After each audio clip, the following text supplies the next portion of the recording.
Along the windy seaside road, a young woman named Ansin rode her motorcycle while singing to herself. The warm, breezy afternoon filled her with a sense of freedom and joy until a luxury car sped past her far too closely. Nearly grazing her motorcycle, Ansin hit the brakes and glared at the car that had just ignored her presence. "Typical rich people think they own the road," she muttered irritably. Inside that car sat Lingyu, a young and strikingly handsome CEO of a top e-commerce company. Despite his youth, he was known for being cold, precise, and utterly ruthless. He once rejected a cake made by another executive's wife simply because it lacked a health permit. In his company, even the smallest mistake could cost an employee their job on the spot. That same day, Ansin, a hard-working delivery girl, happened to deliver a bouquet of flowers to Lingyu's company. She handed it to the receptionist and left without realizing that the flowers had been ordered by Lingyu himself for his late mother's grave. After finishing a meeting, Lingyu took the bouquet into the elevator, coincidentally, the same one Ansin had just entered. As the doors closed, the elevator's built-in screen began, airing a news report about a fatal elevator accident that had killed 3 people earlier that day. Lingyu froze, his mind instantly conjuring a horrifying image of their own elevator plunging into darkness. Fortunately, it was only his imagination. A few hours later, Lingyu drove alone toward his mother's grave. The radio warned of a storm approaching that night. Halfway there, he realized a car was following him. He quickly turned off at an intersection to shake them off, and succeeded. What he didn't know was that the pursuers were working for Ling Fang, his half-sister.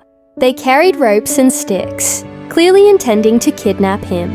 Meanwhile, their younger sibling, Ling Sang, genuinely cared for both of them and tried to mediate their long-standing feud.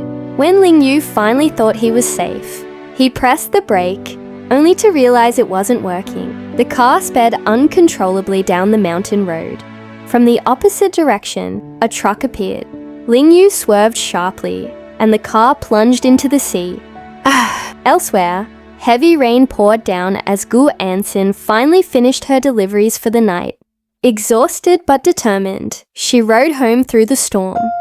Suddenly, a figure emerged from the cliffside darkness.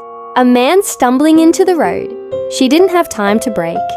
Her motorcycle struck him, throwing him several feet away. Panicking, Ansin rushed the injured man to the nearest hospital. The emergency ward was crowded, and a nurse told her to wait while fetching a doctor. At that moment, the man, Lingyu, regained consciousness. Spotting his pursuers entering the hospital, he instinctively grabbed Ansin and pulled her close, using her as cover.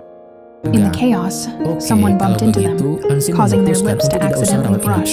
Startled beyond words, Ansin reflexively slapped Lingyu, knocking him out cold again. Meanwhile, at the crash site, rescue teams found no trace of Lingyu's body. His secretary was frantic, while Ling Fang feigned concern in front of their father, Mr. Ling, whose heart condition flared upon hearing the news. Across town, the rival Gu family watched the news, with thinly veiled satisfaction. This incident could mean an opening to seize Lingyu's market share, yet their daughter, Gusinner, looked genuinely saddened. Perhaps she had feelings for him. When Lingyu finally woke up in the hospital, Ansin sat beside him, worry etched on her face. His leg was in a cast, his expression dazed.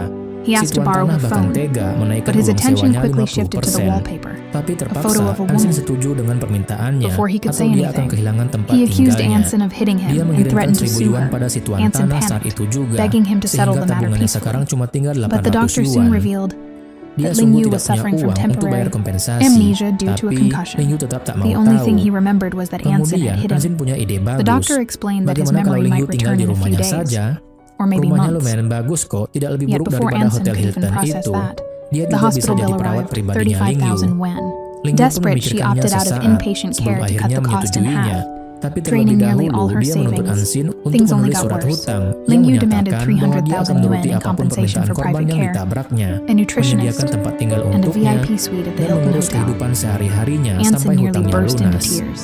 She only Akhirnya had deal, mereka 12,800 pun yuan left. menyepakatinya dengan Then cap came another jempol blow. Her masing-masing. landlord called, Bisakah Anda demanding rent dipulangkan sekarang immediately tuan korban? with a 50% Tanya Ansin increase. setengah After sinis. paying him, she was left with just Bila 800 Lingyu yuan. ikut pulang ke rumah Cornered and Ansin, hopeless, duduk Ansin di atas blurted sepeda out an motornya idea. Ansin yang dibawa What pakai if gerobak. you stay at my Ansin place instead? penasaran I'll siapa take care of you namanya. until the debt's Tidak mungkin repaid. kan dia Lingyu memanggilnya tuan studied her for a korban long terus. moment.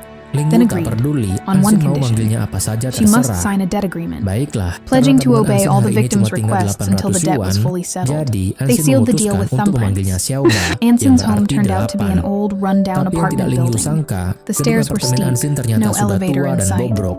Ansin Lingyu tinggal di grimaced, lantai 2, imagining tapi all tidak sorts ada of liftnya. disasters. Jadi But mereka once harus naik inside, pakai he was tangga yang surprised to tampak find the cukup place curam. small yet cozy. Sampai-sampai Lingyu lagi-lagi Ansin had only menghayal one seram, pair of house tapi begitu slippers, mereka and masuk, innocently offered dalam one to rumahnya him, Ansin ternyata which he cukup refused, nyaman.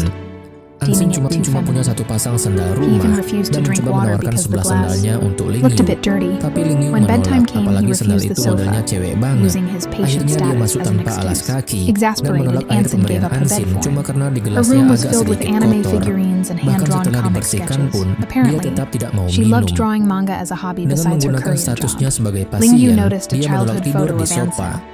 Berusaha Hugging a woman, bersabar, the same Ansin one, membawanya ke from her phone kamarnya yang wallpaper. penuh dengan berbagai